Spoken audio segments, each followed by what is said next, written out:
ఏపీలో తాజాగా అధికారం చేపట్టిన కూటమి సర్కార్కు కేంద్రం నుంచి వరుసగా గుడ్ న్యూస్లు అందుతున్నాయి.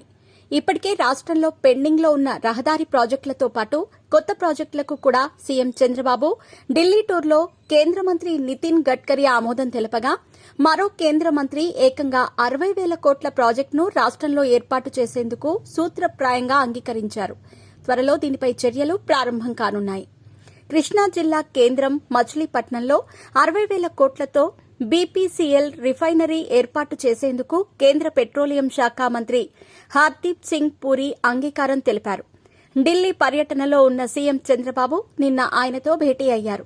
ఈ సందర్భంగా రాష్ట్రంలో సుదీర్ఘ తీర ప్రాంతం ఉన్న నేపథ్యంలో దీన్ని సద్వినియోగం చేసుకుంటూ పలు ప్రాజెక్టులు చేపట్టే అవకాశం ఉందని చంద్రబాబు ఆయన దృష్టికి తెచ్చారు. దీనికి కేంద్ర మంత్రి కూడా ఏకీభవించారు. మచిలీపట్నం ఎంపీ వల్లభనేని బాలశౌరితో కలిసి చంద్రబాబు పెట్రోలియం మంత్రి హర్దీప్ సింగ్ పూరితో సమావేశమయ్యారు. ఇందులో కేంద్ర మంత్రి బందరులో బీపీసీఎల్ ప్రాజెక్టు ఏర్పాటుకు 2 నుంచి 3,000 ఎకరాల భూమి అవసరమవుతుందని తెలిపారు. అంతకన్నా ఎక్కువగా అవసరమైనా కేటాయించేందుకు సిద్దమని బందరు ఎంపీ బాలశౌరి కేంద్ర మంత్రికి తెలిపారు.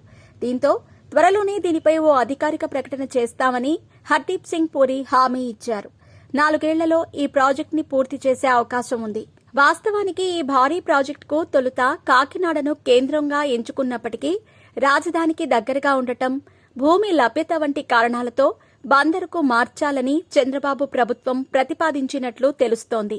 బీపీసీఎల్ రిఫైనరీ రాకతో రాజధాని ప్రాంతంలో భారీ ఎత్తున ఉద్యోగాల కల్పనకు వీలవుతుందని బందరు ఎంపీ బాలశౌరి వెల్లడించారు.